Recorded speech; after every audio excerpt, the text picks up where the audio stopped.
Merci pour votre invitation. C'est un plaisir d'être ici. C'est la première fois que je viens à Rennes pour faire une conférence sur les États-Unis et même pour enseigner d'ailleurs. C'est vraiment la première fois que je viens ici, professionnellement parlant. Et je tiens aussi à m'excuser de ma collègue qui malheureusement a eu un gros problème de santé dans sa famille et elle ne peut pas être présente aujourd'hui. Ma collègue Aurore Portet qui est de Sciences Po Lyon, là aussi où j'avais fait mes études auparavant. Et donc ce soir, dans les 50 minutes que j'ai à peu près, donc on va essayer, j'ai l'horloge juste en face, donc je vais vraiment essayer de rester dans les temps. Je vais essayer de vous résumer entre guillemets, mais vous présenter un petit peu les élections à venir aux États-Unis dans toute leur complexité, mais en restant simple. Et je vous dis dès maintenant qu'il y a deux choses que je ne vais pas faire, c'est vous prédire qui va gagner. Vous allez voir à la fin, c'est un algorithme peut-être pourrait essayer d'y arriver, mais il y a beaucoup trop d'élections. Et ça va être une des choses dont je vais vous parler pour l'instant. Et la deuxième chose dont je ne vais pas vous parler pour l'instant, je l'ai oublié. Donc on verra à la fin. Donc j'ai oublié mon clicker par contre, donc je dois faire avec l'ordinateur. Donc la première chose pour pouvoir comprendre ce qui est en train de se passer cette année, c'est de recontextualiser un petit peu, juste un petit peu, promis. Et pour rendre les choses un petit peu moins historiques, on va le faire avec des cartes. Donc hier soir, l'envie m'a pris de refaire des cartes. Juste pour savoir si vous aviez un petit peu tous en tête ce qui s'est passé ces 10 dernières années aux États-Unis, et notamment du point de vue de la carte électorale américaine. Donc, ici, vous avez aux États-Unis, pour l'élection de 2012, les résultats de la présidentielle qui opposait de mémoire Barack Obama pour son second mandat, et Mitt Romney, un conservateur jadis du Massachusetts qui est aujourd'hui sénateur de l'Utah, qui était le candidat des Républicains. Et sans trop de surprise dans la dernière ligne droite, Barack Obama a remporté l'élection et donc a remporté les États que vous voyez en bleu ici. Juste au cas où, parce que la couleur est importante, ça sera la couleur que je garde jusqu'à la fin. Et donc, vous voyez ici en bleu les États que Barack Obama a remportés, et en rouge les États que Mitt Romney a remportés. Pas de grosse surprise sur la carte électorale. Oui, je précise les États pour ceux qui avaient oublié. Aux États-Unis, si vous avez une voix de plus que votre adversaire dans un État, vous remportez l'ensemble des points des électeurs de cet État. D'accord ? Donc, pas trop de surprises. Je ne sais pas si quelqu'un pourrait trouver la petite différence par rapport à la carte de 2008. Pourtant, j'étais jeune aussi à l'époque. Il y a même deux petites différences, autant pour moi. Pardon ? Le Michigan, non, il l'avait déjà eu. La Floride, il l'avait eu aussi. Non, il a perdu 2 États. Soyons plus précis.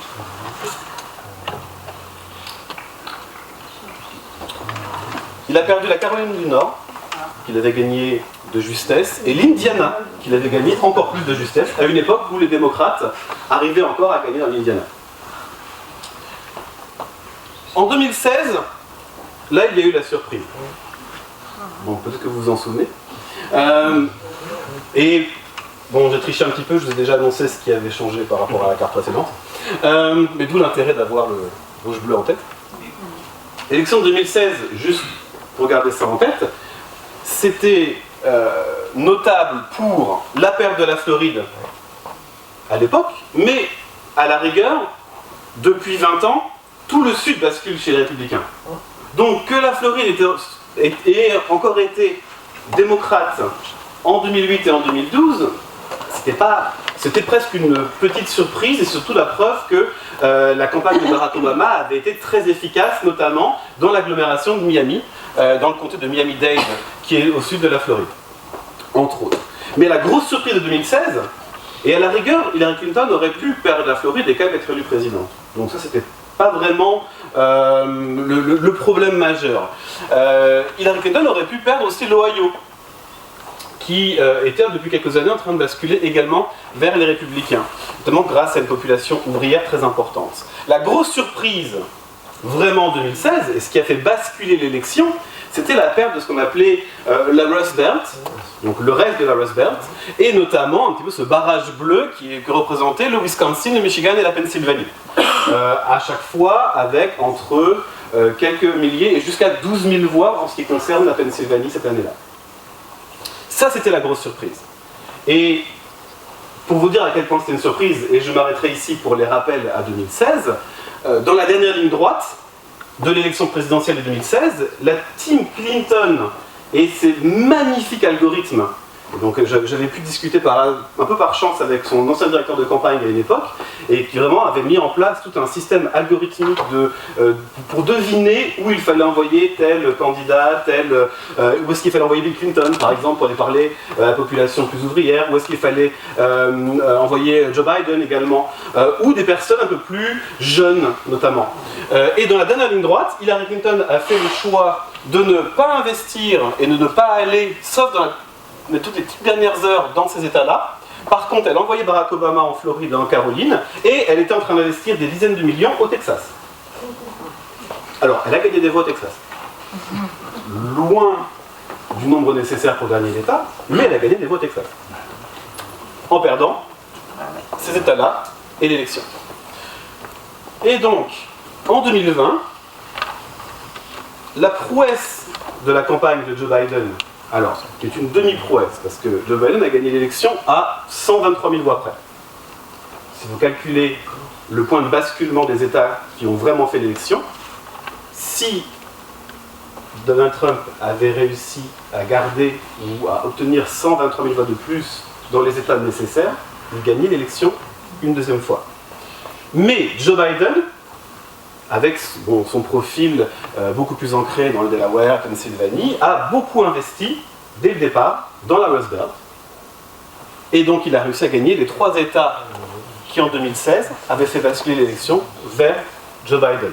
Mais, et là c'était beaucoup plus surprenant, il a réussi aussi à faire basculer l'Arizona, qui n'avait plus voté pour un démocrate depuis à peu près 40 ans, les années 80, et la Géorgie, alors qui avait voté démocrate, oui, mais pour Jimmy Carter, qui était quand même son favorite son à l'époque, en tout cas c'était vraiment le fils de la Géorgie, et Bill Clinton également en 92 avait gagné la Géorgie, mais Bill Clinton était quand même presque un voisin, parce que Bill Clinton venait de l'Arkansas, et il a gagné l'État dans une triangulaire.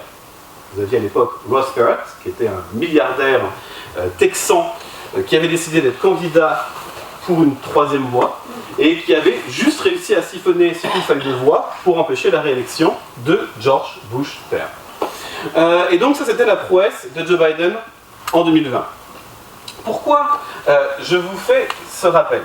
Parce que ici, au moment même, alors je ne sais pas si vous vous souvenez des résultats de 2020, mais il y avait quand même cette petite particularité que le lendemain de l'élection, pour nous en se levant, on ne savait pas qui avait gagné l'élection.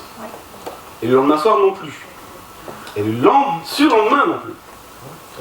Tant si bien que je m'étais engagé à faire la matinale pour une radio, la matinale et le point du midi pour pouvoir expliquer et débriefer les résultats, sauf que je ne savais pas que je m'engageais pour 3 jours. Et jusqu'au vendredi matin, il m'appelait toutes les demi-journées pour me demander « Et alors, que s'est-il passé ?» Il y a eu 2000 voix de plus décomptées en Pennsylvanie, mais on ne sait toujours pas qui a gagné. Donc je ferai attention dans 2 ans. Bon, cette année, ça sera un peu plus facile, même si on n'est pas certain, par exemple pour le Sénat, mais on en parlera plus tard, que l'on sache qui gagne, ou en tout cas qui contrôlera le Sénat dans les heures qui suivent. Ça pourra prendre, si l'élection est très serrée, un petit peu de temps à gagner. Pourquoi ce rappel sur la carte électorale? Tout simplement parce que... Bon, je vais juste prendre la slide suivante. Tout simplement parce que, dès l'automne, bon, le contexte 2020, vous l'avez tous en tête, pandémie de Covid, les États-Unis n'ont pas été enfermés aussi longtemps que nous. Dans beaucoup d'États, à part la Californie et quelques États très démocrates, mais dans beaucoup d'États, les restrictions ont eu lieu dans les premières semaines, et très rapidement, on a mis fin aux restrictions. Mais l'économie américaine, qui se portait très très très bien en janvier 2020, a subi un coup comme tout le monde. Si bien que, si en janvier 2020, vous m'aviez demandé qui va être élu à l'automne, je vous aurais dit, pour l'instant, Donald Trump sera réélu. Mais au printemps, lui le premier, et ses conseillers encore plus, savaient déjà que la situation allait être beaucoup plus difficile.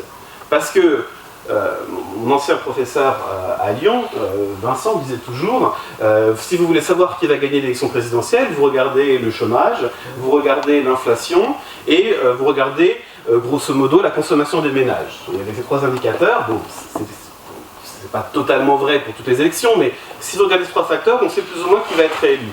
En janvier 2020, tous les facteurs étaient très bons pour Donald Trump. À l'été, c'était catastrophique. C'est-à-dire que l'inflation, ça allait, mais le chômage était devenu un chômage de masse, même si c'était un chômage temporaire, et donc les Américains se posaient beaucoup plus de questions sur la conduite des affaires, et notamment à la vue de la gestion de la pandémie de la part de Donald Trump. Et donc, dès juillet, Donald Trump sentait le vent tourner, et il a ressorti une de ses astuces de 2016, c'est-à-dire que dès l'été, il a dit, de toute façon, si je perds, est-ce que monsieur, vous allez reconnaître votre défaite, ou je ne sais pas, ou vous changez de question.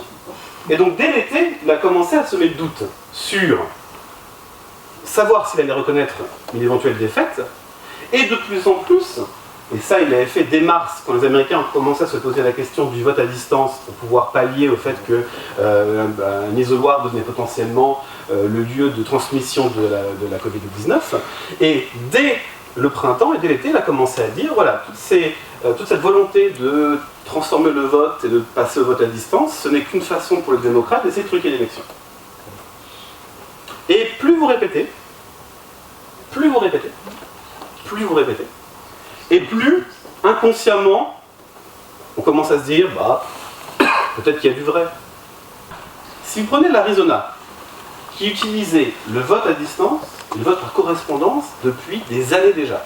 Et en Arizona, sans aucun problème et sans aucune polémique, l'élection présidente, vous pouvez avoir plus de la moitié de la population qui votait par correspondance lors de l'élection. Eh bien, en 2020, les républicains, la part des républicains qui a voté à distance s'est effondrée en Arizona, alors que la part des démocrates, comme de manière générale la part des indépendants, avait progressé parce que le vote par correspondance, surtout en Arizona, vous avez une très grande concentration de la population dans l'agglomération de Phoenix et dans une deuxième, et après vous avez des personnes qui sont un peu éparpillées dans le désert ou dans un état très vaste, ont utilisé cette possibilité de voter par correspondance, sans avoir à justifier la raison pour laquelle vous vouliez le faire.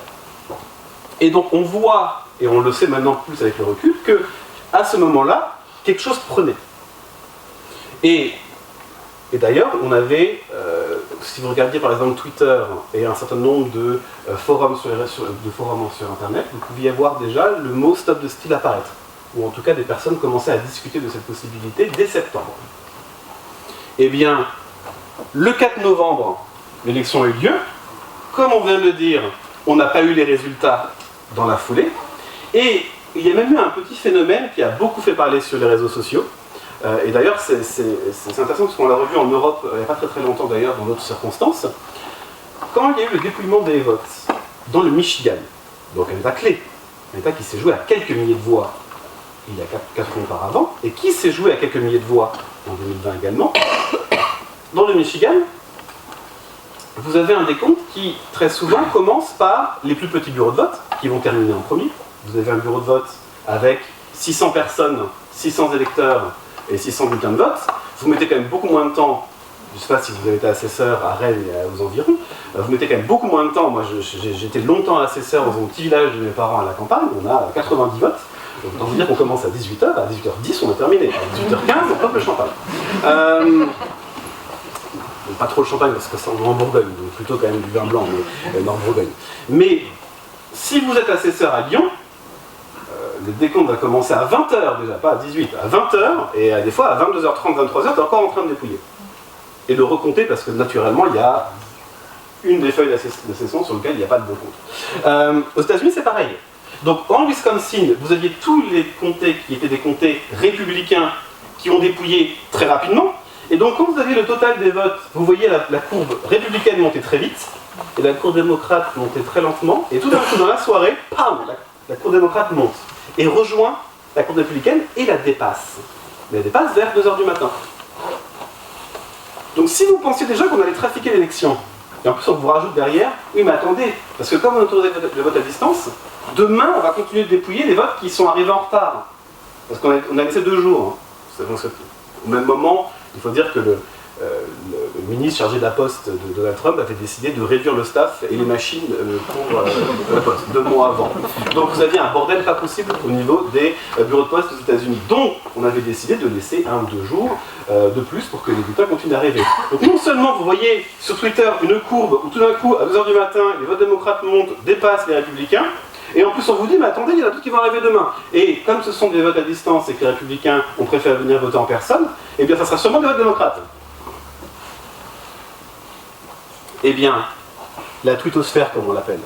Mais vous aviez les mêmes choses sur Instagram, vous aviez sur tous les forums que vous pouvez trouver. C'est affolé durant la nuit. Et si bien que autour de Donald Trump, on a commencé à lui dire, il faut que tu déclares victoire maintenant. Dans la nuit. Ou au petit matin. Il ne l'a pas fait. Mais le 5, donc à 9h du matin, le président des États-Unis a dit, arrêtez le dépouillement. Bon, il n'a pas le pouvoir de le faire, hein, de toute façon, c'est pas lui qui est en charge. Au contraire, et ça c'est la beauté du système américain, c'est un bazar monumental. Et donc, pour quelqu'un de malveillant, c'est très difficile d'arrêter les choses. Parce que ça voudrait dire avoir au téléphone au même moment tous les responsables de comté. Et d'un état à un autre, c'est pas forcément le même responsable, le même type de responsable qui peut décider d'arrêter le dépouillement. Ça peut être un membre du conseil électoral, ça peut être un représentant du gouverneur, ça peut être c'est un bazar pas possible. Mais donc du coup, ce que dit le président n'avait pas force de loi. Mais vous avez quand même le président des États-Unis qui voit la courbe en train de s'inverser, voit les votes démocrates s'empiler dans les États clés, a déjà perdu le 5 au matin de mémoire le Wisconsin et le Michigan, mais l'Arizona, la Géorgie, la Pennsylvanie et le Nevada sont toujours en jeu. Donc de quoi faire basculer l'élection d'un sens dans un sens comme dans l'autre. Notamment 2 États qui n'ont pas voté démocrate depuis 25 ans. Surprenant, n'est-ce pas? La coïncidence, c'est marquant. Et donc, en jouant sur les doubles entendres, les partisans de Donald Trump, dès le lendemain de l'élection, vont commencer à mobiliser le hashtag, mais également un mouvement. Ils vont lever des dizaines de millions de dollars en l'espace de quelques jours pour entamer toutes les procédures judiciaires nécessaires, contester les résultats qui, selon eux, ont été trafiqués. Vous vous dites, sûrement, bon, c'est Donald Trump. Où est le problème? On aurait dû s'y attendre. Le problème, c'est que, bon, le vendredi suivant au matin, l'élection est le mardi, le vendredi matin, on sait qui a gagné. Finalement, je peux arrêter de parler à la radio, et reprendre les cours, tout simplement. Non, je n'ai pas arrêté mes cours pour parler à la radio. Mais le vendredi matin, on sait enfin qui a gagné. Mais sauf qu'à ce moment-là, tous les républicains et les chefs d'État, bon, à part 1 ou 2, type Vladimir Poutine par exemple, vont féliciter Joe Biden pour son élection. Et là, vous voyez un silence du côté des républicains. Mais pas des républicains pro-Trump. Vous voyez un silence qui va durer des semaines chez tous les chefs républicains. Mitch McConnell, le chef des républicains au Sénat. Kevin McCarthy, le chef des républicains à la Chambre des représentants. Et dans les États les plus majeurs également, à quelques exceptions près. Donc certains ont été collègues avec Joe Biden pendant 30 ans au Sénat auparavant. 20 ans. Il y a quand même un décalage entre les deux quand même. À ce moment-là, le mouvement Stop the Steal démarre et un rassemblement a lieu le 14 novembre, un autre le 12 décembre. Le collège électoral qui est censé voter officiellement pour le candidat qui gagne, donc qui a gagné les élections, se réunit le 14 décembre et seulement à ce moment, Mitch McConnell, Kevin McCarthy et on va dire les chefs du Republican Establishment vont reconnaître la victoire de Joe Biden. Alors que tout le monde, toutes les personnes qui ont eu à la charge des élections, savaient depuis le 7 novembre au matin qu'il n'y avait aucun doute que Joe Biden avait bien gagné l'élection. Mais vous avez tout un pan, l'essentiel du parti républicain qui a attendu jusqu'au dernier moment légal pour pouvoir déposer des recours pour reconnaître la victoire de Joe Biden. Ce qui s'est déjà vu aux États-Unis, mais dans les années du 19e siècle. À l'époque où la politique américaine était, bon, très compliquée déjà à l'époque, mais pour des raisons complètement différentes. Sauf que, dans ces 14, le 14 décembre, il y a encore des élus très importants qui ont décidé de ne pas reconnaître les élections. Ted Cruz, qui avait été le grand opposant à Donald Trump en 2016, en tout cas le dernier opposant à tenir face à Donald Trump en 2016, et le sénateur du Texas. À la rigueur, si c'est Ted Cruz, ça va, même ses collègues républicains au Sénat ne le supportent pas. Mais Josh Hawley et toute une génération d'élus qui sont un peu le futur du Parti républicain s'abstiennent toujours. Et ces personnes-là vont mener l'opposition le 6 janvier 2021. Oui, j'ai fait une erreur sur le PowerPoint. Merci de l'avoir noté. Le 6 janvier 2021, il y a une réunion spéciale du Congrès qui est, de l'avis de 98% des personnes qui ont un avis sur le sujet, une formalité complète. Vous avez, je sais pas si, moi je l'avais regardé à ce moment-là, parce que je ne sais pas pourquoi, mais vous avez vraiment le vice-président américain qui préside à la Chambre des représentants avec les sénateurs américains qui se réunissent de manière très formelle, et on va ouvrir des petites boîtes envoyées depuis chaque État, dans lesquelles vous avez les résultats de la réunion du collège électoral dans chacun des États. Donc on va décompter, alors dans tel État, voilà, 6 voix pour le Vermont a donné 3 voix à Joe Biden, etc. Et on les fait les uns après les autres. Eh bien, il y a une règle dans une loi qui date d'il y a plus d'un siècle qui dit qu'il suffit de un sénateur et un représentant pour pouvoir demander une discussion et un débat sur le résultat d'un État. Et là, vous avez, les 2 tiers de la Chambre des représentants, des républicains de la Chambre des représentants, et une poignée de républicains au Sénat qui vont commencer à déposer des recours et à demander une réunion de chaque chambre individuellement pour débattre et décider de voter si oui ou non on garde les résultats de tel État. Et ils vont le faire pour l'Arizona, le Nevada, la Pennsylvanie, la Géorgie, etc. En tout cas, ils avaient prévu. Sauf qu'au même moment, vous aviez de l'autre côté de Pennsylvania Avenue Donald Trump, qui était en train de haranguer les fous, avec un discours qui est un discours aux tournures presque militaristes, en disant on y va, on va pas se laisser faire, on va se battre.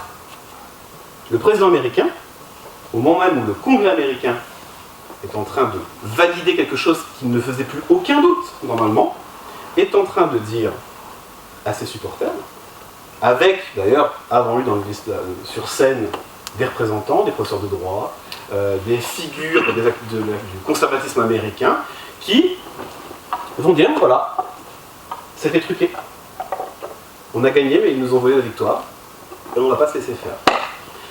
Bon, vous connaissez la suite, hein.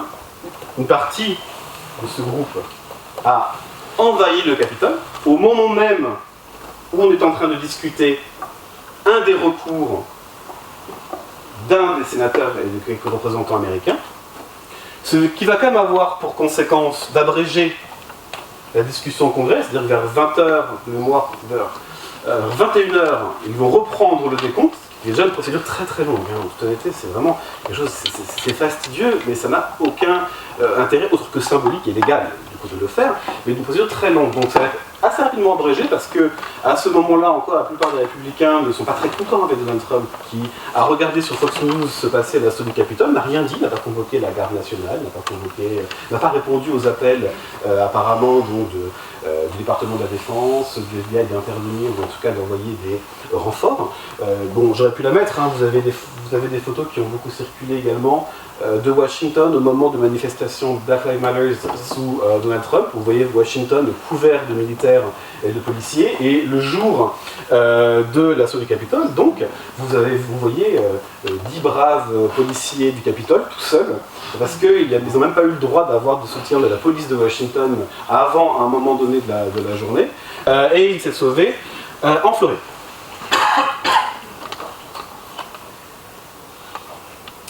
Une news, je n'arrivais pas à dormir.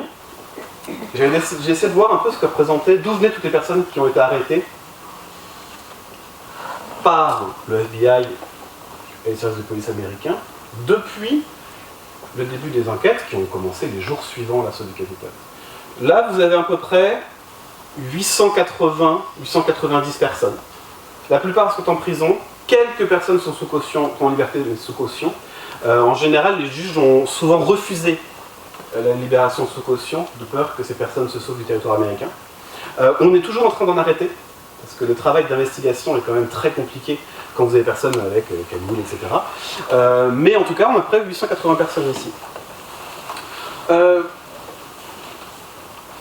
De manière générale, vous voyez les concentrations, donc là vous avez la légende, entre deux, bon, les petits cercles de personnes, les gros cercles comme celui d'Orange County ici, ce sont à peu près 25 personnes, je crois que le maximum était à 25 personnes dans un seul comté. Ils sont réduits par comté. Sans surprise, vous voyez les grands centres urbains. Plus précisément, et ça c'est quand vous regardez dans le détail, les banlieues américaines, qui sont les endroits aux États-Unis qui ont basculé d'une élection à une autre. C'est-à-dire que c'est des banlieues qui étaient des banlieues conservatrices. Les banlieues aux États-Unis, ça n'a pas la même connotation que les banlieues en France. Les banlieues aux États-Unis, c'est toute la classe moyenne américaine, principalement blanche, qui, depuis les années 50, 60, 70, est partie des centres-villes et a été acheté un pavillon.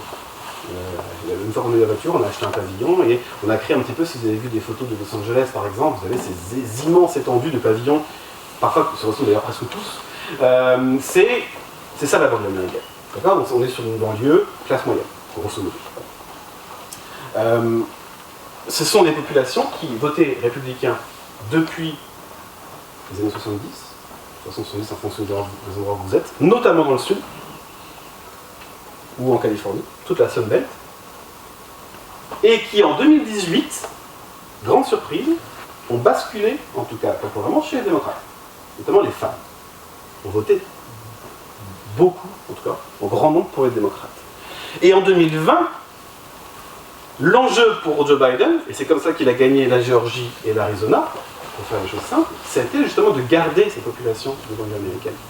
Et on se rend compte, bon, pas juste avec cette carte-là, mais quand on commence à regarder un petit peu dans le détail d'où viennent ces personnes, quels sont leurs profils sociologiques, on se rend compte que, pas tous, pas de corrélation parfaite, mais beaucoup de personnes qui ont été à Washington, déjà il fallait avoir les moyens de prendre l'avion, de partir à Washington, de prendre une chambre d'hôtel, etc.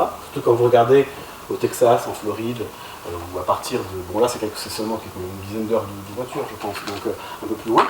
Ce sont des personnes qui quand même devaient avoir un peu de moyens, mais pas tout le temps.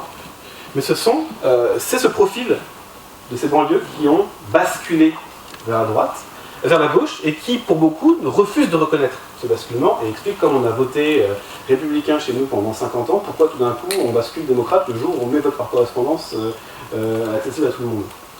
Et donc vous avez des profils ici de personnes qui justement, alors vous avez des anciens démocrates aussi, qui avaient voté Obama pendant 2 mandats, tout d'un coup sont devenus des républicains avec Hillary Clinton, mais vous avez quand même beaucoup ce profil. Et ces individus viennent très souvent des banlieues américaines.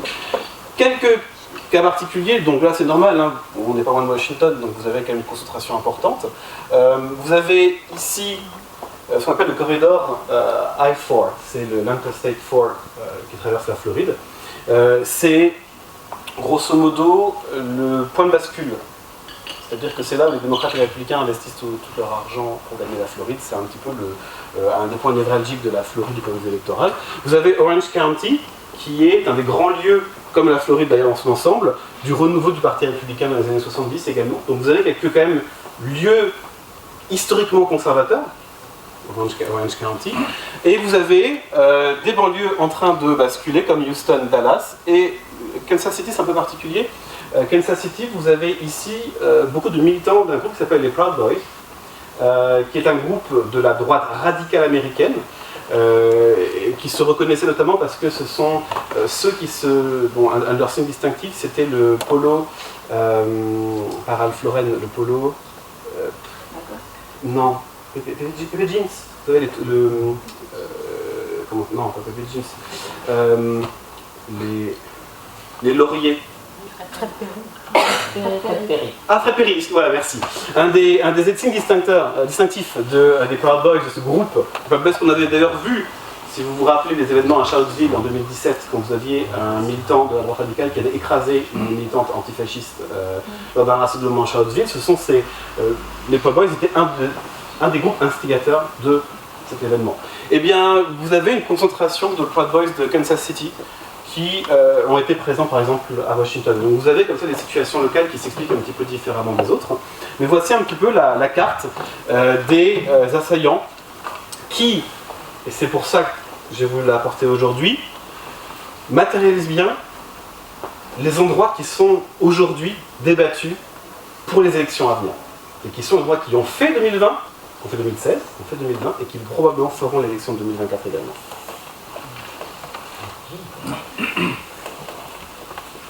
Qu'est devenu Stop the Steal? Eh bien, il s'est transformé en Big Lie. Bon, les Américains aiment beaucoup les acronymes, les signes comme ça. Donc on a Big Lie maintenant, qui est la suite de Stop the Steal. Vous avez aimé Stop the Steal, vous aimerez beaucoup Big Lie. Grosso modo, vous avez deux réactions dans le Parti républicain. Après l'assaut du Capitole. Vous avez les réactions officielles au Parti républicain et, disons, du pouvoir américain. Vous avez l'enquête du FBI, donc ce sont tous ces profils qui arrivent encore au compte-gouttes aujourd'hui. La plupart n'ont pas encore été jugés. Vous avez quelques condamnations qui ont déjà été prononcées, mais la plupart n'ont pas été jugées. Et d'ailleurs, de manière générale, il y a un moment où le FBI et la Cour d'appel de Washington avaient un petit peu mis un frein à la rapidité des enquêtes parce qu'ils se rendaient compte que les peines étaient beaucoup trop légères. Et une juge en plein tribunal a expliqué qu'elle allait donner cette peine-là, mais qu'elle trouvait que jusqu'à maintenant, les peines avaient été très légères. Donc, les enquêtes en cours. Le Congrès cherche à destituer Trump, mais après son départ. En janvier, la plupart des républicains étaient très énervés contre Donald Trump, notamment parce que Mike Pence, Mitch McConnell, Kevin McCarthy, ce sont des individus qui se sont trouvés face à face avec les assaillants. Donc c'est des personnes qui n'ont pas trop apprécié le moment. Donc en janvier, tout le monde vous dit Trump plus jamais. En février, Kevin McCarthy, le chef des républicains à la Chambre, part à Mar-a-Lago. Je ne sais jamais comment prononcer le nom de la résidence de Trump en Floride, pour rencontrer l'ancien président. Dès février, on oublie. Et on commence à oublier. Au moment de voter au Sénat, vous avez 50 républicains, 50 sénateurs. 50 républicains, 50 démocrates. Les calculs sont extrêmement faciles quand je fais des tableaux sur les votes en ce moment au Sénat, parce que ça tombe toujours très rond de toute façon, et en plus c'est 50-50. Donc c'est souvent 50-50 quand vous regardez les votes en ce moment au Sénat, sur un grand nombre de sujets. En février 2021, 7 républicains votent la destitution de Donald Trump. 7 sur 50. Trump ne va pas leur pardonner d'ailleurs. En juin 2021, la Chambre des représentants lance une commission spéciale d'enquête pour enquêter sur ce qui se passe. Et celle, je ne sais pas si vous avez regardé les infos ce matin, il y a une session aujourd'hui d'ailleurs, il y a la dernière audition avant les élections de mi-mandat. Et normalement, elle devrait finir ses travaux d'ici décembre. Mais en tout cas, on a beaucoup entendu parler cet été parce qu'il y a quand même des révélations assez importantes. Les républicains refusent d'y participer. Sauf deux. Liz Cheney, la fille de l'ancien vice-président, pour ceux qui savent, bon, je pense qu'on la voit beaucoup dans les médias aujourd'hui, donc peut-être qu'elle vous est quand même familière, et un de ses collègues du Michigan. Aucun d'ailleurs d'entre eux ne repartira au Congrès l'année prochaine. Liz Cheney était battue par une candidate que Donald Trump a dépêchée en personne presque pour pouvoir l'affronter, et elle a perdu sa primaire républicaine, et Kissinger. Bon, les républicains ne l'ont pas vraiment aidé parce qu'ils ont quand même redécoupé la carte électorale. Bon, les républicains n'ont pas aidé leurs collègues en redécoupant la carte électorale Michigan, et elle a décidé de ne pas se représenter. Au même moment, il y a une structure qui se met en place à droite, qui va... Bon, vous avez les anciens membres de l'administration Trump qui, étrangement, en janvier-février 2021, ont du mal à trouver du boulot. Normalement, quand vous êtes un républicain, vous perdez les élections, vous avez une pléthore d'agences, de think tanks, d'entreprises qui sont contents de vous avoir dans leur commission, dans leur conseil d'administration, etc. En février 2021, personne ne veut d'eux. Et donc, ce qu'une partie de ces anciens, qu'on appelle les alumni de l'administration Trump, va faire, c'est de créer des structures ad hoc, à eux. Ils vont créer des agences de communication, des agences de consulting, des think tanks, des groupes de lobby, etc. pour lever des fonds et s'embaucher eux-mêmes. Mais également pour penser à la suite, et notamment à une prochaine administration Trump. Ces individus, et Donald Trump également, qui va créer un groupe qui lui permettra de lever énormément d'argent pour grosso modo faire sa promotion, mais aussi aller soutenir des candidats, est mise en place, et vous voyez apparaître toute une structure parallèle au Parti républicain, qui va entrer en compétition avec le Parti républicain pour lever des fonds, notamment. Et ainsi, vous avez... Ça a changé depuis quelques semaines, mais jusqu'au printemps dernier, les groupes liés à Donald Trump avaient 2, 3, 4 fois plus d'argent que les groupes du Parti républicain pour soutenir des candidats, par exemple. Parce que Donald Trump a utilisé, entre autres, pour soutenir ses candidats aux élections, ça reviendra dessus, mais également contre les républicains qui s'étaient opposés à lui, avaient voté sa destitution, avaient dit un mot de travers, ou tout simplement des républicains qui étaient jugés pas suffisamment proches de lui, ou en tout cas fidèles à lui. Là, ça a un petit peu changé parce que le Parti républicain a commencé à lever quand même beaucoup plus de fonds dans la ligne droite. Tout ça pourquoi? Un sondage qui a été donc commandé par, pour le coup, NPR, la République américaine l'année dernière, et qui demandait aux Américains si, en 2024, votre candidat ne gagne pas les élections, est-ce que vous reconnaîtrez les résultats comme légitimes? Est-ce que vous ferez confiance aux résultats? Eh bien, vous voyez une partie des résultats d'un an et demi de matraquage sur des élections volées, truquées, artificielles, sur un président pas légitime. Si les démocrates reconnaissent, dans des proportions qui étaient les proportions auparavant, les résultats d'une élection même de leur adversaire, même si en 2016 ça a été difficile de reconnaître l'élection de Donald Trump, les républicains, le chiffre est tombé à 33%. Et les indépendants ont quand même subi un petit coup aussi.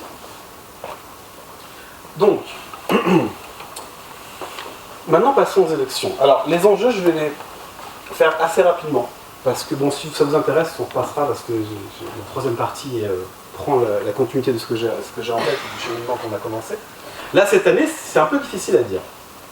Il y a 3 mois, vous aurez dit les démocrates vont perdre les 2 chambres, au moins la Chambre des représentants, plein de gouverneurs, etc. Là, c'est un peu compliqué. Et vous voyez d'ailleurs ici que, de manière générale, les électeurs américains eux-mêmes reconnaissent que par rapport à des élections intermédiaires ou demi-mandat habituelles, ils sont beaucoup plus motivés que d'habitude. Ce qui est intéressant, c'est de savoir pourquoi. Et donc, du coup, qui est motivé? C'est ça qui va nous intéresser. Bah, pour l'instant, on ne peut pas prédire plus que ça, mais ce qu'on sait, c'est qu'il y a 3 enjeux principaux sur la table aujourd'hui, à travers tous les États, parce que naturellement, ça change d'un État à un autre, mais vous voyez que ça change aussi d'un parti à un autre. La question économique, l'économie, l'avortement, le droit à l'avortement, et l'immigration. Bon, avec une inversion entre les démocrates et les républicains sur avortement, droit à l'immigration. Mais 5% de républicains qui s'intéressent à la question du droit à l'avortement, ça peut être la clé d'une victoire des démocrates. Parce que ce sont principalement, aujourd'hui, d'après ce qu'on peut voir avec les élections partielles qu'on a eues, des femmes de la classe moyenne, blanches, 30 à 25 à 50 ans, grosso modo. Pourquoi l'économie? L'inflation, je pense que ça vous parle. L'inflation est à 9% aux États-Unis, c'est pareil depuis Carter. Carter a perdu l'élection présidentielle en partie sur la question de l'inflation. Bon, aussi parce que peut-être Kennedy ne lui a pas fait de cadeau.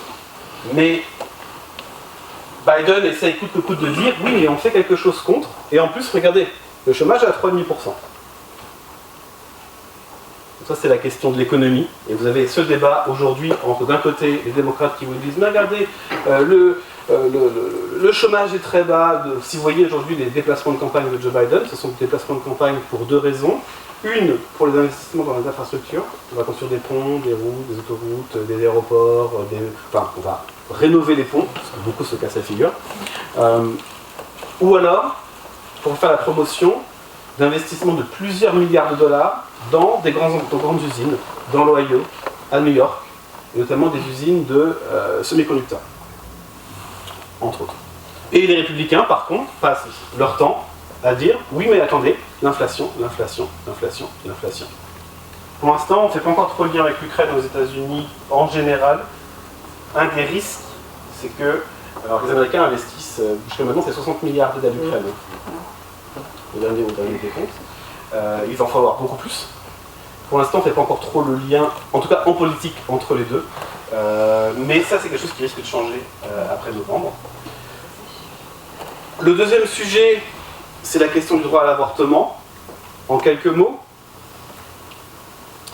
en juin, depuis 1972, la Cour suprême américaine reconnaît un droit à l'avortement dans la Constitution. C'est une chose très simple. Depuis juin dernier, elle ne le reconnaît plus. Ce qui renvoie le choix de protéger un droit, ou même de reconnaître l'existence ou non d'un droit à l'avortement, aux États. J'ai pas mis la carte.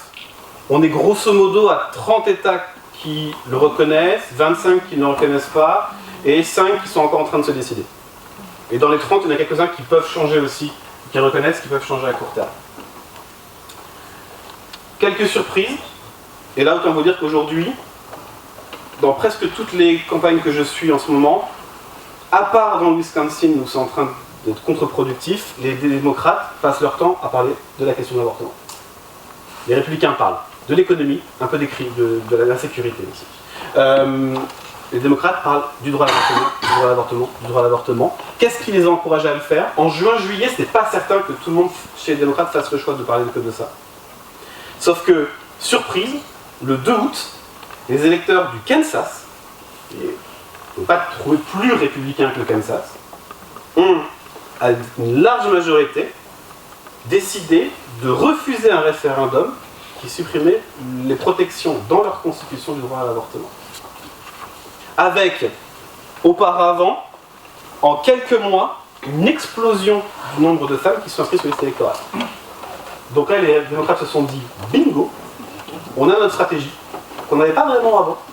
Là, on l'a. On va faire en sorte de parler principalement de la question de l'avortement. Et on va viser les électrices. On verra. Ça marche dans quelques États, notamment ceux où le droit à l'avortement, tout d'un coup, en l'espace de quelques minutes, est devenu illégal. En général, à minuit, minuit une, ça devient illégal. L'Ohio, l'Idaho, même si avec les recours en justice, c'est vrai que des fois, tout d'un coup, ça revient, le lendemain, c'est réannulé par une cour supérieure. C'est un peu compliqué à suivre. Vous avez d'ailleurs, en novembre, plusieurs référendums. Donc le Michigan, l'Alaska, le Kentucky, la Californie. Vous allez me dire pourquoi est-ce que la Californie, qui est quand même l'État démocrate par excellence, dans lequel il n'y a aucune chance que le droit à l'avortement soit remis en jeu, vote et va dépenser plusieurs dizaines de millions de dollars dans un référendum sur l'avortement, ça peut être utile pour mobiliser des électeurs dans quelques districts qui peuvent tomber à droite. Donc on met ça dans le bulletin de vote, on va se dire que ça va motiver les gens, donc comme ça ils vont voter démocrate jusqu'en bas, et ça, dans certains districts importants, ça peut faire basculer 2-3 sièges à la Chambre des représentants et sauver la majorité démocrate dans le pays. Et la migration, bon, en un mot, pour ça, c'est le nombre d'interactions entre un immigrant qui essaie de rentrer aux États-Unis et la police, enfin en tout cas les gardes frontières aux États-Unis. Ça a commencé en 2019 sous Trump, et ça c'est la première année de Joe Biden. Naturellement, les démocrates ne font pas suffisamment, et les républicains matraquent que les démocrates ne font pas suffisamment, et bon, dans ce sens-là, ça peut marcher. Maintenant, pour qui ils vont voter? Ça, c'est un bulletin de vote. Mais un vrai de cette année. C'est un bulletin de vote pour une circonscription dans le comté de Fulton, qui est, en d'autres mots, le comté d'Atlanta. Avec des questions, des référendums, vous en avez un là, de moi. C'est un peu dans une ville en particulier. Pourquoi? Parce qu'aux États-Unis, en novembre, vous n'avez pas voté pour un candidat, vous allez voter pour des candidats dans plusieurs, voire dans des dizaines de positions différentes. Déjà, vous avez 39 postes de gouverneurs qui sont en jeu. Je ne sais pas si le PowerPoint est partagé, donc après moi, je peux vous le laisser, voilà, ou quand vous voulez les vidéos, comme ça vous pouvez après regarder dans le détail, parce que je ne vais pas passer sur toutes les élections, hein, c'est juste pour vous donner une idée. Avec un point jaune, ce sont celles qui sont particulièrement importantes, mais ça je ferai un petit checklist à la fin. Et bon, j'en avais J'avais aussi des sénateurs, mais j'ai parlé. Bon, vous avez 35 sénateurs, également en jeu, sur 100. Vous avez toute la Chambre des représentants. Il ne faut pas grand-chose pour la faire basculer, la Chambre des représentants. Vous avez aujourd'hui 220 démocrates pour 212 républicains. Et vous en avez à peu près 40, vous avez à peu près 40 élections qui sont indécises. Donc il ne suffit pas grand-chose pour que 3 élections perdues, les démocrates perdent la Chambre des représentants. D'où peut-être l'intérêt du référendum en Californie sur la Macron, pour les démocrates. Et pareil dans le Michigan. Dans le Michigan, les républicains se sont opposés à ce que la suppression du droit à l'avortement soit en référendum. Pourquoi? Parce qu'ils ont peur que ça mobilise beaucoup trop de personnes contre eux. Donc il y a une stratégie derrière. Grosso modo, Bush en 2004 a fait la même chose avec le mariage homosexuel. Dans des États même dans un État dans lequel il n'y aurait jamais d'heure de doute, on a mis des référendums sur le mariage homosexuel, contre le mariage homosexuel. Et apparemment ça a un peu marché. Vous avez 30 procureurs généraux, ce qui est le ministre de la Justice des États, 27 secrétaires d'État, qui est un peu l'équivalent du ministre de l'Intérieur, des trésoriers, donc là, qui va être pareil. 88 assemblées sont renouvelées, au moins en partie.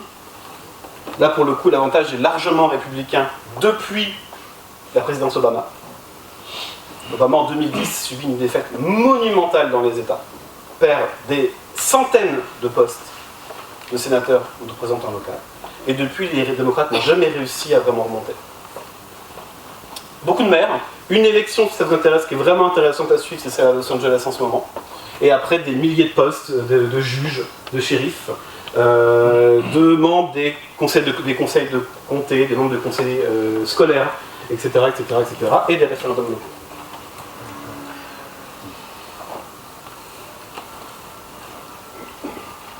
Pour reprendre le fil de Trump versus le Parti républicain qu'on a lâché au moment de Big Lie, appelé Stop the Steal, Big Lie, qu'est-ce qui se passe maintenant pour les élections? Vous avez des milliers de postes avec une élection qui est censée favoriser les républicains. Maintenant, qu'est-ce qui se passe?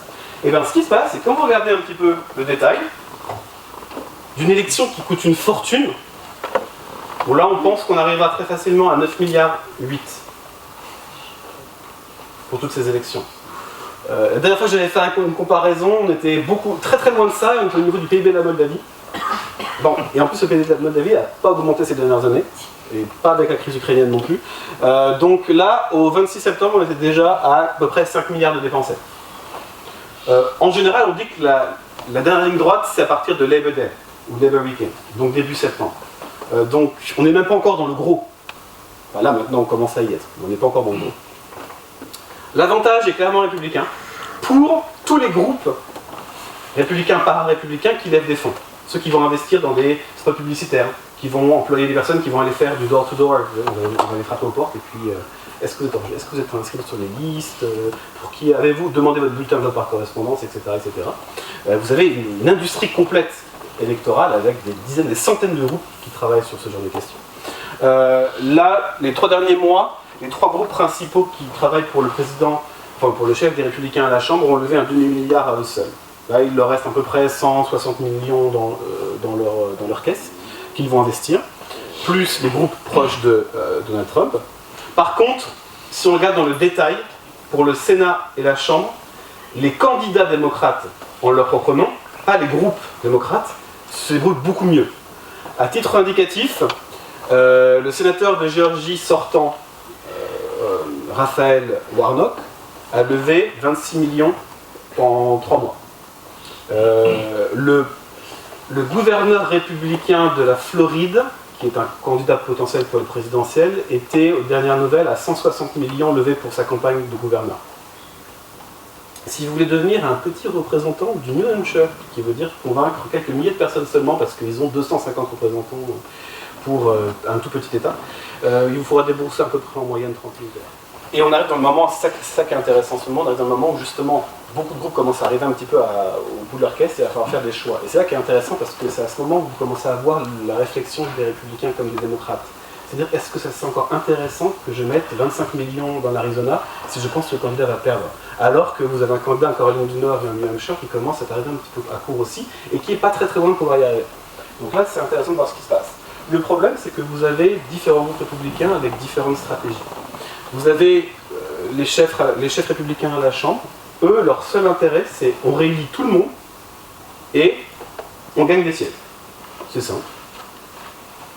Pour les candidats républicains à la présidentielle, Ted Cruz, Marco Rubio, Josh Hawley, beaucoup de sénateurs, le gouverneur de la Floride. Ces individus ont un raisonnement un petit peu différent. Le but du jeu ici, c'est d'aller soutenir les bons candidats et de se faire voir partout. Parce qu'on joue pour l'équipe, on va se voir partout, on va dépenser du temps, et comme ça, on va se créer un réseau, c'est-à-dire, on va rencontrer des élus, on va rencontrer des donateurs, parce que bon, si vous n'avez pas 100-150 millions pour lancer une campagne présidentielle, c'est même pas la peine, pour lancer. Et on va rencontrer également tous ces individus qui sont des spécialistes d'une campagne électorale. C'est-à-dire les gens sur place qui vont pouvoir mener votre campagne électorale dans l'Iowa, dans le New Hampshire, parce qu'ils connaissent tout le monde. Donc ça, il faut les trouver maintenant. Parce que vous serez à peine remis de vos émotions le 8 novembre, le 9, que la campagne présidentielle commence. Et là, il faut déjà avoir la bonne équipe, et les bons donateurs, etc., etc. Et il faut que les Américains vous connaissent, parce que moins ils vous connaissent, plus il faudra dépenser d'argent pour qu'ils vous connaissent. Donald Trump n'a pas besoin de dépenser d'argent pour qu'on le connaisse, pour 2024. Par contre, le sénateur du Missouri, à Washington, peut-être qu'ils ne le connaissent pas. Il va falloir se faire connaître, il va falloir dépenser beaucoup d'argent pour se faire connaître. Et Trump World, qui vit dans un monde complètement différent. Trump, tout le monde le connaît, donc il se fiche complètement de se faire connaître. Gagner les chambres, rien à faire. Dans l'absolu, ça ne changera pas grand-chose pour lui. Pour au contraire dire que les républicains sont nuls sans lui, que les chefs républicains ne valent pas un clou, et donc du coup il faut qu'ils reviennent pour pouvoir sauver le parti. Par contre, il va créer un nouveau réseau de soutien pour être sûr de quand même le candidat, et remplacer les républicains qui n'ont pas été des soutiens ces derniers mois. Donc on va changer ceux qui sont déjà en place, quitte à ce qu'un démocrate soit élu à la place, dans certains cas. C'est d'ailleurs arrivé dans l'élection spéciale en Alaska. C'est une autre démocrate qui a gagné dans un État qui n'est pas élu démocrate depuis... Bon, sénateur si, mais sinon un représentant depuis très longtemps. Et bien Sarah Palin n'a pas gagné. Je vous dire. Il a soutenu Sarah Palin. Et aussi, et ça c'est extrêmement important, là je me souviens ce dont je ne veux pas vous parler aujourd'hui, faire élire des soutiens au poste qui vont organiser les élections 2024. Donc quand je vous parlais de procureurs généraux, c'est pas juste pour faire le malin en disant je connais toutes les élections qui vont avoir lieu, ou secrétaire d'État. C'est parce que ce sont ces postes-là qui vont organiser l'élection 2024. Et si on veut faire croire que l'élection était truquée, qui va pouvoir bloquer l'élection? C'est ceux-là. Ou qui va pouvoir changer les règles électorales dans les 2 prochaines années? Les chambres, et très souvent le secrétaire d'État, voire le gouverneur directement. Et ça, c'est le raisonnement de Donald Trump. En quelques mots, Trump a été, et ses alliés, ont été vraiment efficaces lorsqu'il a fallu soutenir leur candidat dans les primaires républicaines. Premier bilan des primaires qui ont lieu au printemps. Alors, ça ne veut pas dire qu'ils vont être élus à l'automne, parce qu'ils ont choisi vraiment des candidats parfois très compliqués à gérer, voire tout simplement de mauvais candidats, qui vont coûter une fortune au Parti républicain, d'ailleurs, et qui va devoir investir de l'argent pour garder des sièges, alors qu'on aurait préféré en investir pour en gagner de nouveaux. Mais il était assez efficace. Deuxième leçon, vous avez énormément de candidats à des postes importants pour les républicains, après les primaires, pour la Chambre des représentants, le Sénat, poste de gouverneur, secrétaire d'État, qui refusent de reconnaître la légitimité de l'élection 2020 et qui expliquent qu'elle a été truquée. Très ouvertement ou à demi-mot. Notamment, le secrétaire d'État, donc qui est en charge de l'organisation des élections, dans le Michigan et dans l'Arizona.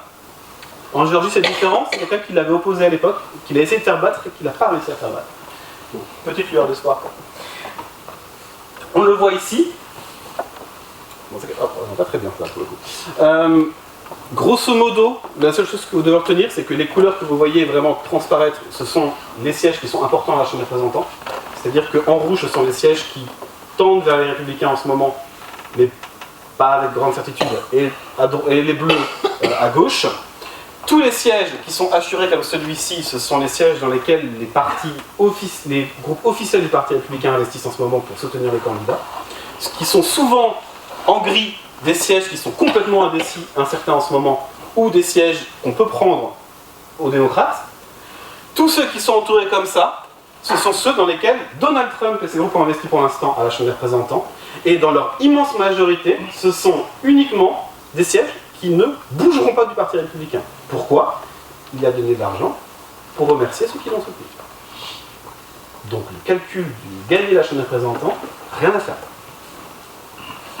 Quelques exceptions près. Je terminerai sur ça. Après, on passe pour les questions.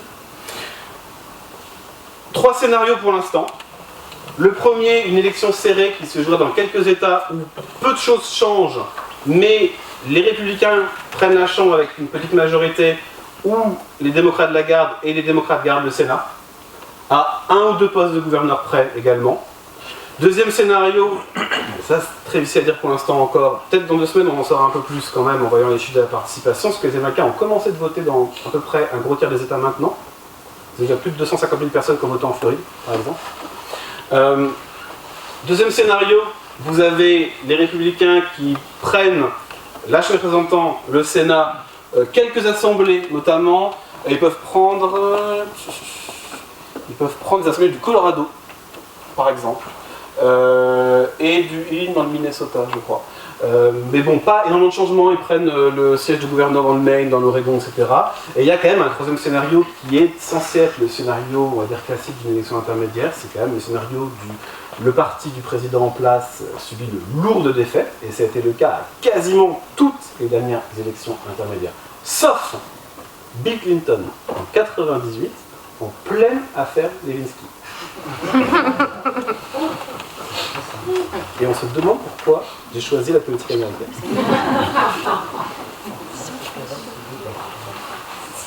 On ne pourrait pas l'inventer. Ce troisième scénario, il est quand même là. Donc je vous ai fait une petite carte.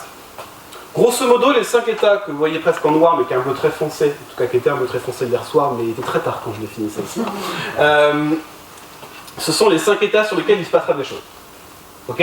Pourquoi? En Géorgie, vous avez le poste de sénateur qui est vraiment très indécis aujourd'hui. C'est vraiment le plus important, parce que pour le coup là, à part le sénateur, tous les républicains quasiment qui sont en poste, Trump a essayé de les battre, il n'a pas réussi.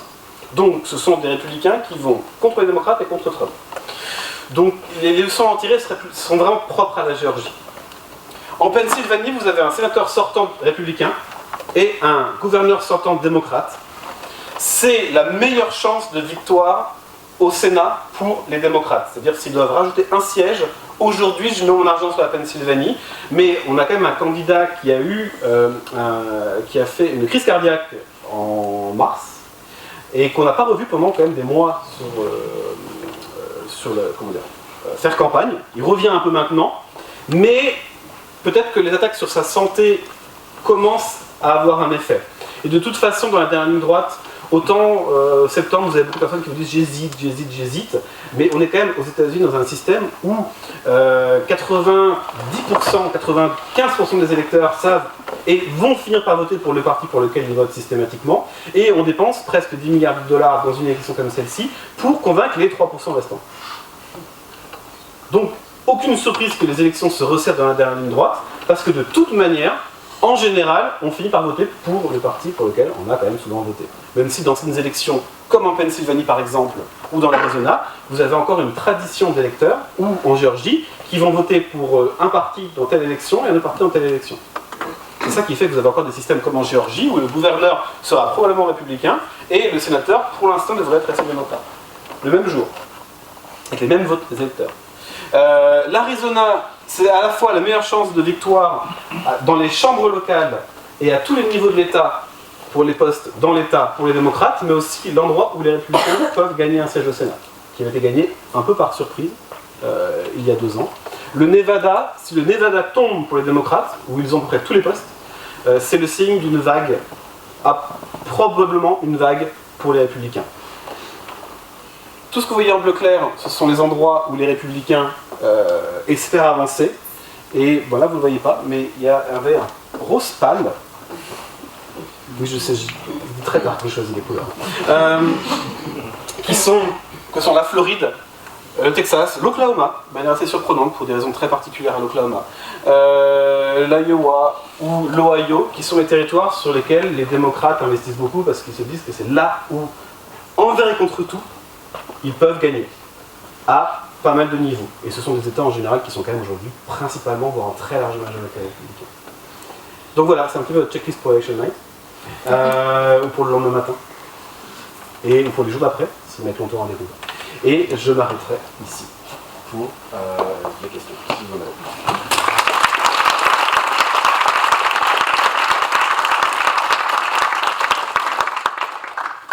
C'est beaucoup d'informations. Vous avez parlé de Sarah Palin. Ouais. C'est Donald Trump qui l'a fait battre. Non, au contraire. Non, excuse-moi. Disons que Trump, en soutenant Sarah Palin dans une élection ou dans un État qu'elle avait grosso modo abandonné quand même il y a 10 ans. C'est-à-dire qu'elle était gouverneure, elle était la candidate à la vice-présidence pour Joe McCain en 2008. Puis après, elle a démissionné de son mandat, et puis on l'a beaucoup plus vue à Washington, faire la télé-réalité ou faire une de la presse people, ou se balader avec des motards républicains dans les États-Unis, plus qu'en Alaska. Eh bien, après avoir fait semblant de lancer des campagnes pendant 10 ans, tout d'un coup, elle a décidé d'être candidate à un poste à la Chambre des représentants, dont l'élection spéciale qui a eu lieu cette année parce que le représentant est mort. Il est mort à un âge très avancé et il est mort après avoir été représentant. Donc on ne pensait pas que ce poste, à un moment il allait mourir, donc il allait libérer le poste. Et Sarah Palin s'est dit banco, j'y vais. Et elle a donc. Alors, l'Alaska est un peu particulier, c'est parce qu'ils essaient un nouveau système électoral. En Alaska aujourd'hui, vous avez une élection où tous les candidats vont concourir, quel que soit le parti, sur le même jour et sur la même feuille, et vous allez les ranger dans votre ordre de préférence.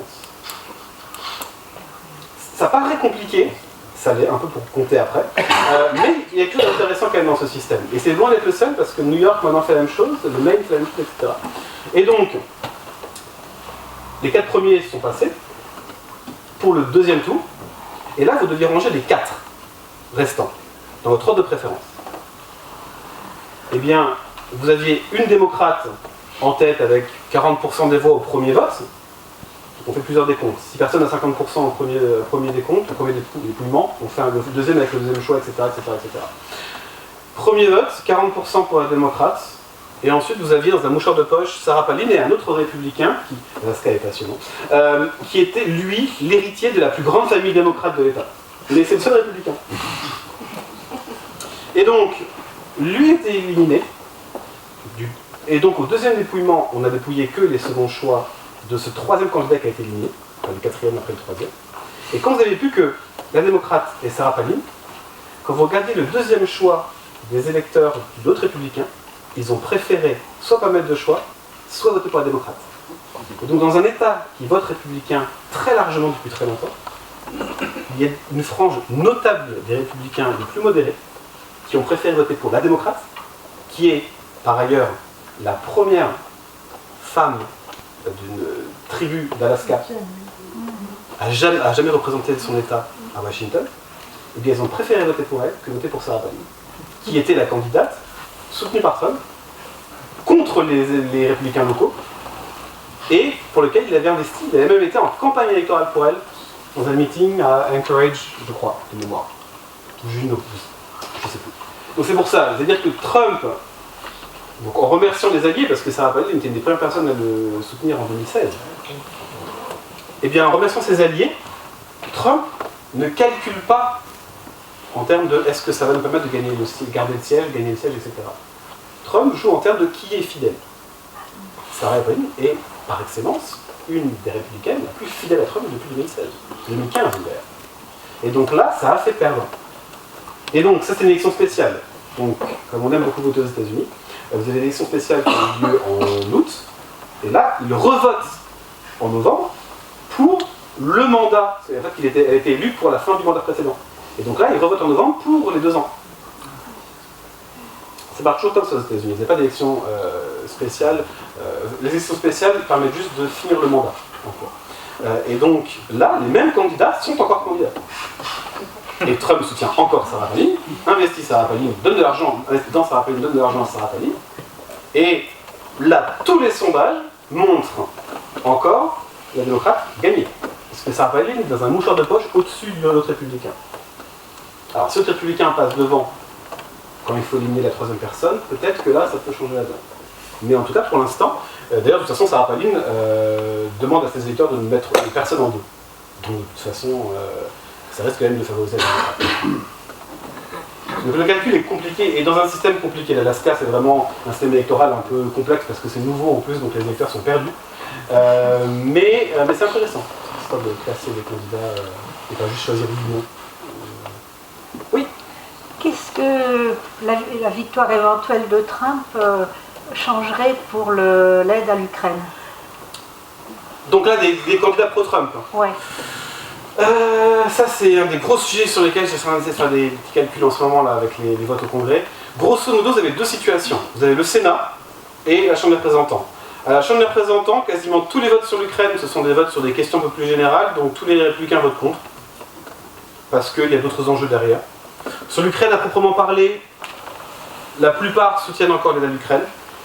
Au Sénat, vous avez encore une vieille garde républicaine qui est très, comment dire, c'est des élus qui ont connu Reagan, ce sont des élus pro-défense, qui veulent investir beaucoup dans l'armée, qui veulent une position assez forte des États-Unis sur la scène internationale, et quelques isolationnistes trumpiens pour l'instant. Le problème de l'élection qui arrive, c'est qu'il y a quand même beaucoup des premiers qui vont partir en retraite, et donc qui vont être remplacés par des seconds sûrement. Et donc là, vous allez avoir une situation où vous allez avoir beaucoup plus de personnes qui sont assez volatiles sur ce genre de questions, de politique étrangère, et qui risquent de se ranger derrière Trump le jour où il change de position sur la question de l'Ukraine. Et bien, il est en train de le faire. Avant-hier, Donald Trump a appelé à une négociation immédiate entre les Ukrainiens et les Russes. Ce qui, dans le contexte, dans le discours qu'il a fait, voulait plutôt dire Ukrainiens, calmez-vous et négociez avec Vladimir Poutine. Il n'aura pas le soutien au Sénat. Si les républicains reprennent la Chambre des représentants se rangera derrière Trump. Sauf si Trump finit par être battu par un autre républicain dans la primaire républicaine de 2024. Mais tant que Trump apparaît encore comme la figure, la Chambre des représentants, ils vont probablement s'aligner derrière lui.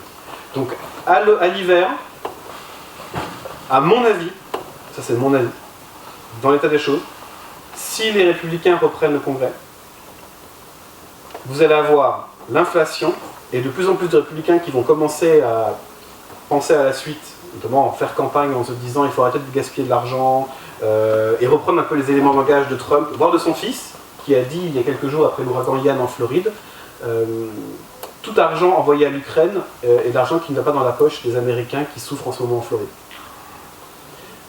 Oui, parce que c'est toujours un jeu à somme nulle. Sauf quand on est au pouvoir. Là, en général, l'équilibre budgétaire, c'est un peu différent. Mais, voilà, à mon avis, il y aura de plus en plus de personnes. Alors, à la Chambre, c'est une chose, parce que les démocrates vont continuer de voter pour l'instant pour l'aide à l'Ukraine. Et du côté républicain, au Sénat, ça se jouera à quelques sièges, à mon avis. Donc, ça serait intéressant de voir comment ça va se passer. Mais les Américains, ils en sont à 60 milliards. Il faudra probablement remettre la même chose sur la table dans les 5 mois, 6 mois, parce que l'hiver sera rude sur le front ukrainien, avec la Putinitsa, une bonne partie du territoire dans le Donbass est impraticable, donc ça va un peu stopper les fronts. Donc c'est possible que l'investissement en armes soit un peu plus ralenti, mais il faudra préparer les assauts du printemps dans ce cas-là. Donc de toute façon, il faudra mettre la même chose sur la table.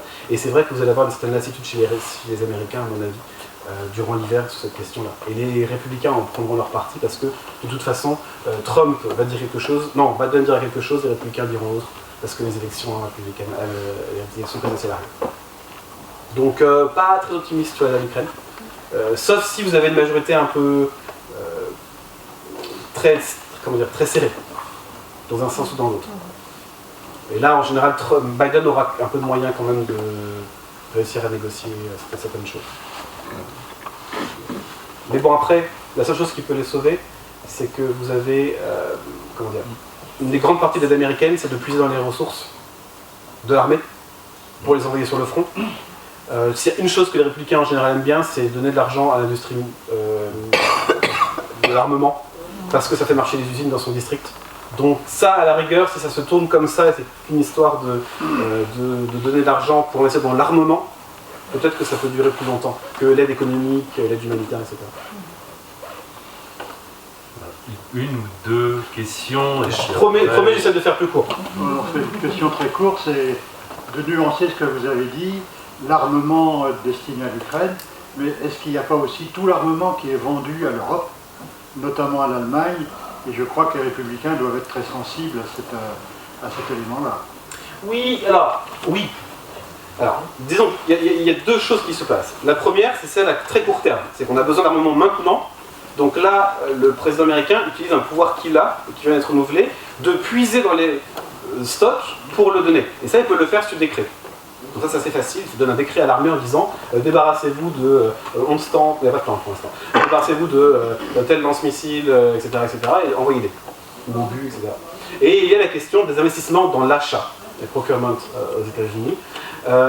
Oui, il y a des deals avec les Allemands et les Polonais notamment sur on vous envoie de l'armement si vous envoyez de l'armement vous. Mais ce sont... Oui, donc c'est quelque chose qui va... Votre question, c'était vraiment de savoir si ce genre d'échange va déplaire aux républicains? Non, le contraire. Ah, déplaire aux républicains, oui. Oui, mais le problème de ces échanges-là, c'est que ça traîne du côté allemand et ça traîne du côté américain pour les Polonais. Parce que les Allemands, de toute façon, l'Allemagne a un rapport militaire qui est très particulier, mais c'est surtout que tout passe par le Parlement. Alors, quand tout passe par le Parlement sur les questions militaires, c'est très long. Et donc, du coup, c'est vrai qu'en Allemagne, pour l'instant, l'armement américain est très lent à arriver. Donc, les Allemands sont très très lents à envoyer de l'armement. J'étais, il y a quelques semaines en Ukraine, et toutes les personnes, tout le monde me disait, mais que fout le chancelier allemand? Alors tout le monde adorait Boris Johnson, tout le monde me demandait mais on comprend pas Macron, et les Allemands non vraiment on les aime pas parce que l'armement n'arrive jamais.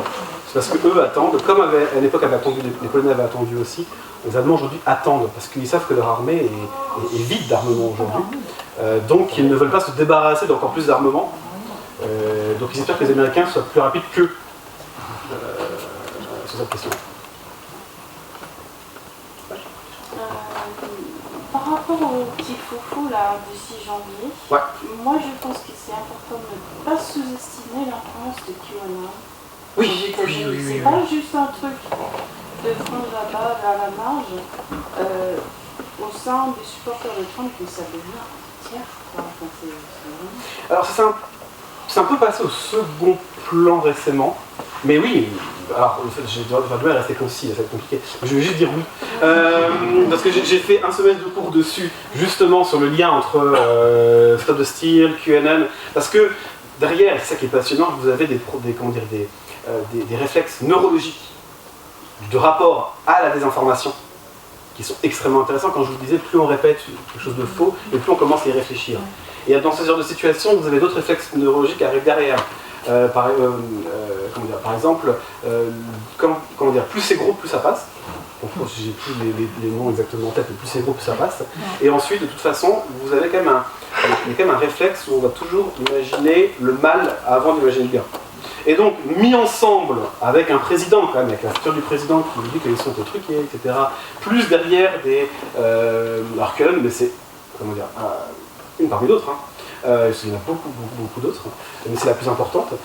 Derrière ce genre de désinformation, de théorie du complot, c'est le mot que je cherchais, ça fait des étincelles. Et c'est vrai que ça a été extrêmement important tout du long de ce que je vous ai raconté sur l'automne 2020 et la première partie 2021. Ça a un petit peu passé en retrait, donc ça serait intéressant de voir le début de la campagne présidentielle suivante pour savoir si on retrouve, parce que Q, celui qui lançait ces petits messages sur 8chan, enfin 4chan, 8chan et 8chan maintenant, les plateformes sur les réseaux sociaux, Q est réapparu après avoir disparu pendant 1 an. Et bon, on pense que c'est un candidat républicain pour la Chambre des représentants en Arizona. Vous avez complètement raison, en 2020-2021, ça a été dangereux, parce que c'est ça qui a fait la synthèse de beaucoup d'autres théories du complot ou des informations. Il y a une dernière question, donc monsieur. Oui. est-ce qu'il y a encore un enjeu de la race? Je ne parle pas seulement des Noirs, mais aussi des Latinos aux États-Unis. Et quelle est la position des républicains sur ce sujet? Complètement.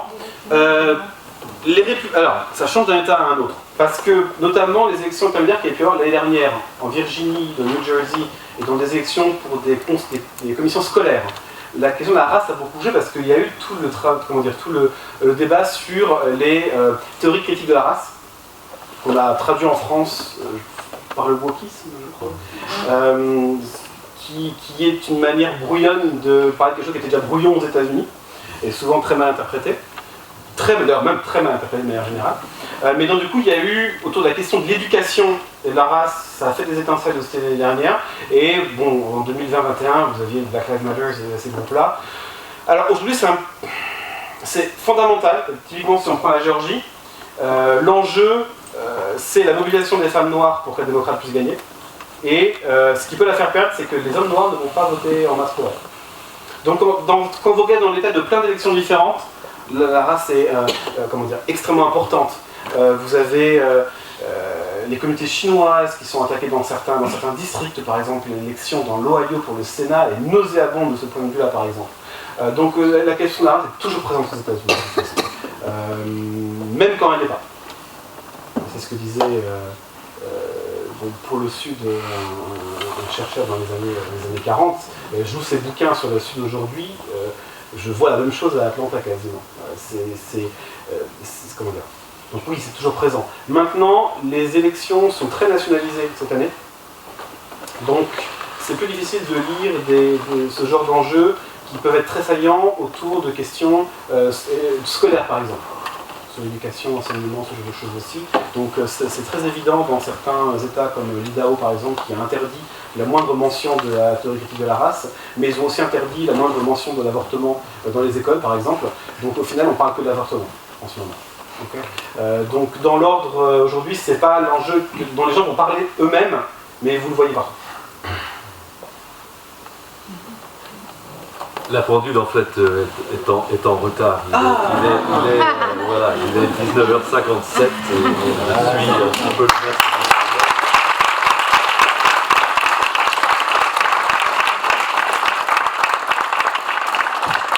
Merci à Maxime Cherbourg qui est venu nous parler de ces élections et soyez attentifs donc, dans les 15 prochains jours. Encore un grand merci.